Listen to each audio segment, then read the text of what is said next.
Hi everyone, welcome to our YouTube channel keep it simple. आज के video में हम बात करेंगे बजाज ऑटो के बारे में, जिनके बोर्ड ने शेयर बायबैक अनाउंस किया है।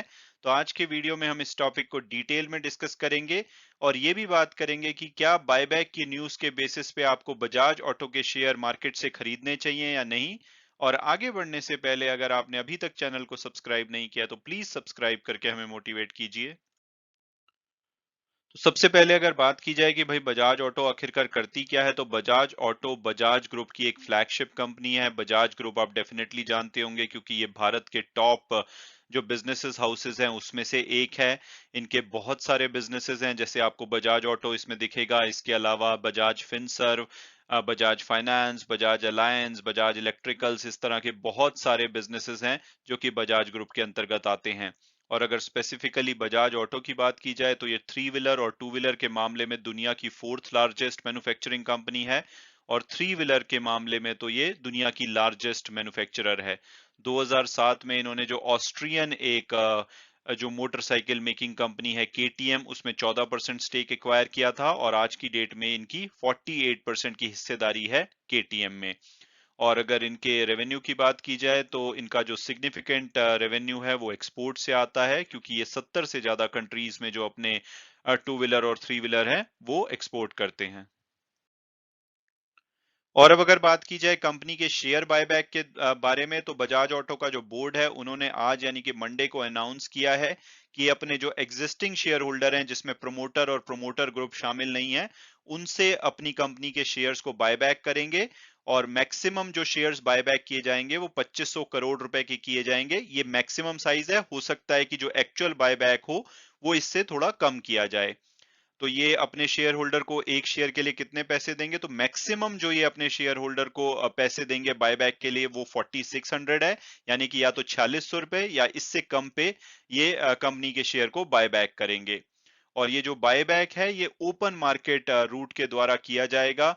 तो ओपन मार्केट रूट क्या होता है? जब भी कोई कंपनी अपने शेयर्स बायबैक करती है तो वो दो तरीकों से कर सकती है, या तो टेंडर रूट के द्वारा, जैसे कि टीसीएस ने किया था अभी पीछे, आपको याद होगा टीसीएस ने जब अपने बायबैक किया था तो वो टेंडर रूट के द्वारा किया था। और दूसरा होता है ओपन मार्केट रूट, जिससे कि अगर हम हिस्टोरिकल एग्जांपल देखें तो यूपीएल ने जो अभी पीछे बायबैक किया था वो ओपन मार्केट रूट के थ्रू किया था। इन्फोसिस ने ओपन मार्केट रूट के थ्रू बायबैक किया था और अब बजाज ऑटो भी ओपन मार्केट रूट के थ्रू बायबैक कर रहा है। तो इन दोनों में क्या डिफरेंस होता है?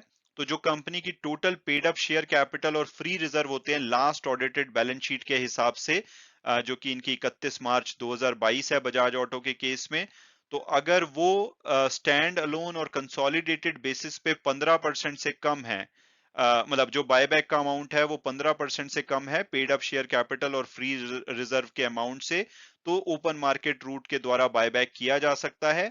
और अगर वो 25% से कम है तो टेंडर रूट के द्वारा बायबैक किया जा सकता है। 25% से ज्यादा कंपनी अपनी जो total paid up share capital और फ्री रिजर्व है उससे ज्यादा का बायबैक नहीं कर सकती। तो बजाज ऑटो के केस में देखें तो ये 9.61% है अगर हम स्टैंड अलोन बेसिस पे इनके पेड अप शेयर कैपिटल और फ्री रिजर्व देखें, और 8.7% है कंसोलिडेटेड बेसिस पे। तो इसलिए 15% से कम है, इसलिए ये ओपन मार्केट रूट के द्वारा ये बायबैक कर रहे हैं। इसके अलावा इन दोनों जो मेथड है उसमें क्या डिफरेंस होता है?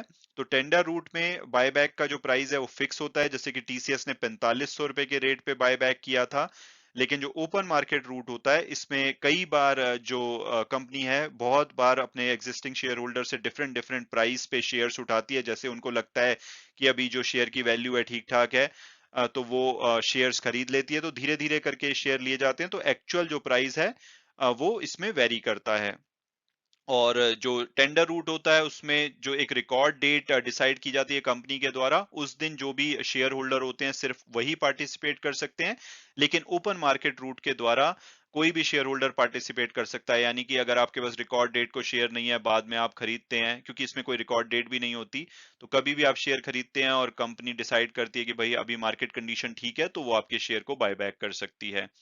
और जो टेंडर रूट होता है उसमें 15% मिनिमम जो होता है वो स्मॉल शेयर होल्डर यानी कि जिनके पास 2 लाख या उससे कम के शेयर्स हैं उनके लिए रिजर्व होता है, तभी इसमें रिटेल शेयर होल्डर को फायदा हो जाता है। हालांकि ओपन मार्केट रूट में ऐसी कोई कंडीशन नहीं होती। और टेंडर रूट में जब भी बायबैक ओपन होता है तो वो 10 वर्किंग डेज यानी कि 2 वीक के लिए ओपन होता है। और ओपन मार्केट रूट में कंपनी के पास टाइम होता है 6 महीने का, यानी कि 6 महीने के अंदर जो इनको शेयर्स बायबैक करने हैं ये कर सकते हैं। और ओपन मार्केट रूट के द्वारा या तो कंपनी जो कि 2500 करोड़ रुपए जैसे बजाज ऑटो बायबैक करना चाहती है, जब ये 2500 करोड़ रुपए का बायबैक कर लेगी, या इसका मिनिमम 50% जब वो बायबैक कर लेंगे तो वो अपने बायबैक को क्लोज भी कर सकते हैं। यानी कि मिनिमम इनको 50% यानी कि 1250 करोड़ रुपए के शेयर्स बायबैक करने पड़ेंगे। उसके बाद या तो ये 2500 करोड़ तक बायबैक करें या वहीं पे अपने बायबैक को स्टॉप कर दें, तो ऐसा कंपनी कर सकती है। इसके अलावा अगर बायबैक को और भी डिटेल में समझा जाए तो आज की डेट में यानी कि 24 जून को जो शेयर होल्डिंग पैटर्न है कंपनी का, उसके हिसाब से 53.77% जो शेयर्स हैं वो प्रमोटर और प्रमोटर ग्रुप के पास हैं, और बाकी के जो 46% के आसपास शेयर्स हैं वो डोमेस्टिक इंस्टीट्यूट, फॉरेन इंस्टीट्यूट और जो आम रिटेल शेयर होल्डर हैं उनके पास है। तो टोटल 29 करोड़ शेयर्स आउटस्टैंडिंग है। और इसमें से प्रमोटर के हटा दिए जाएं जो 15.5 करोड़ के आसपास शेयर हैं, तो 13.5 करोड़ जो शेयर दूसरे लोगों के पास है, उसमें से 54,35,000 शेयर्स को बायबैक किया जाएगा। ये मैक्सिमम शेयर्स हैं, हो सकता है इससे कम किए जाएं। और अगर हम इसकी ओवरऑल बताएं कि 54,35,000 टोटल शेयर्स के मुकाबले कितने होते हैं, तो 29 करोड़ के टोटल आउटस्टैंडिंग शेयर हैं, उसमें से 1.88% 54,35,000 शेयर बनते हैं जो कि कंपनी मैक्सिमम बाय करेगी ओपन मार्केट से। और इसके लिए वो पर शेयर 4600 मैक्सिमम पे करेगी। और अगर 4600 का जो प्राइस कंपनी ने डिसाइड किया है बायबैक के लिए, उसको अगर आज के प्राइस से कंपेयर किया जाए तो 3861 पे क्लोजिंग हुई है, उससे 19% ज्यादा है।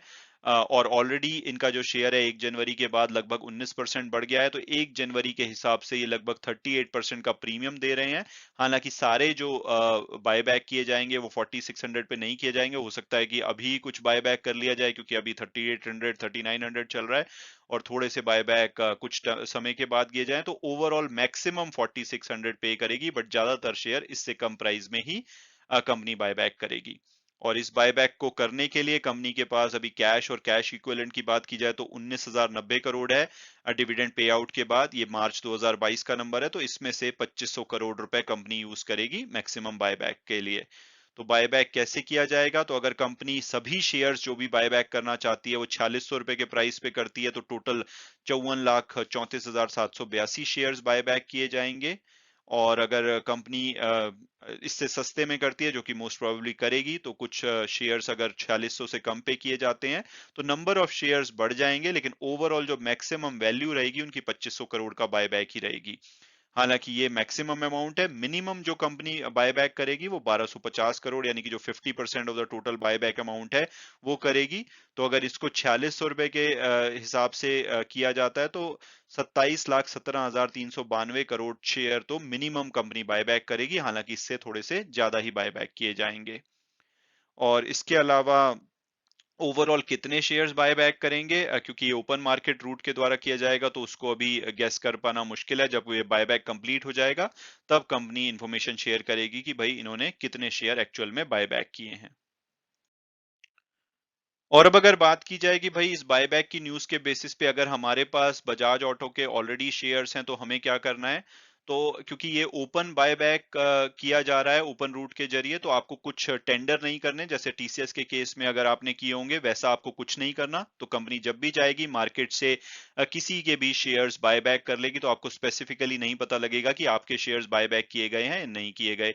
तो अगर आपके पास अभी शेयर्स हैं तो आपको कुछ नहीं करना। और अगर ये बात की जाए कि भाई क्या हमें मार्केट से शेयर उठाने चाहिए, तो स्पेसिफिकली क्योंकि जैसे मैंने बोला टेंडर आप नहीं कर पाएंगे शेयर्स, लेकिन टिपिकली एनालिस्ट ये मानते हैं कि जब भी बायबैक किया जाता है तो ओवरऑल जो नंबर ऑफ शेयर्स कंपनी के आउटस्टैंडिंग होते हैं वो कम हो जाते हैं, तो अर्निंग पर शेयर बढ़ जाती है। या इसके अलावा कल को कोई भी कॉर्पोरेट एक्शन होगा, डिविडेंड जैसे कंपनी डिक्लेयर करती है तो वो कम शेयर्स को डिक्लेयर किया जाएगा, तो उससे ओवरऑल आपको वैसे फायदा हो सकता है, लेकिन स्पेसिफिकली आप टेंडर नहीं कर पाएंगे तो बायबैक का फायदा आपको होता हुआ दिखेगा नहीं। लेकिन क्योंकि कंपनी 4600 के प्राइस पे बायबैक करना चाहती है, तो हो सकता है कि धीरे धीरे करके जो कंपनी के शेयर प्राइस है वो इस प्राइस के आसपास जा सकता है। लेकिन ओपन मार्केट का जो बायबैक होता है ओपन रूट के द्वारा, उसके लिए स्पेसिफिकली मुझे नहीं लगता कि आपको बायबैक स्पेसिफिक शेयर्स खरीदने चाहिए।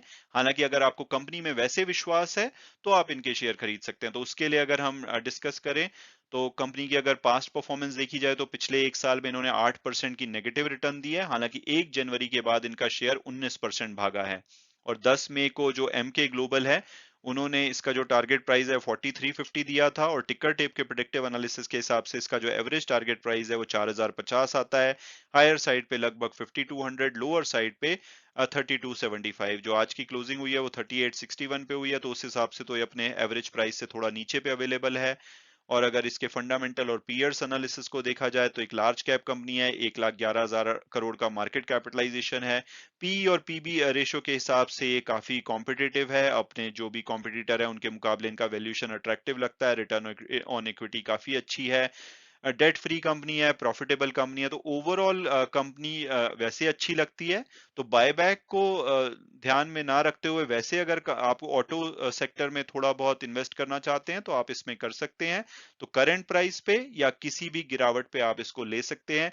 और इसके अलावा कंपनी बहुत ही अच्छा डिविडेंड पे करती है। इनकी जो डिविडेंड यील्ड है वो 3.5 से 4% रहती है। जैसे कि अभी 30 जून इनकी एक्स डेट है, यानी कि 30 जून को आपके पास अगर बजाज ऑटो के शेयर होंगे तो आपको 140 रुपए का डिविडेंड मिल जाएगा पर शेयर। तो ओवरऑल कंपनी का शेयर अच्छा है और ठीक ठाक करेक्शन भी आ चुकी है, लेकिन अगर कोई और फर्दर गिरावट आती है तो आप इसको कंसीडर कर सकते हैं। हालांकि वीडियो क्लोज करने से पहले मैं हमेशा की तरह डिस्क्लेमर दूंगा कि जो भी व्यूज हैं वो मेरे पर्सनल हैं। अगर आप इस शेयर में इन्वेस्ट करना चाहते हैं तो अपनी फर्दर रिसर्च के बेसिस पे ही कीजिए। Thanks so much for watching the video and God bless you all.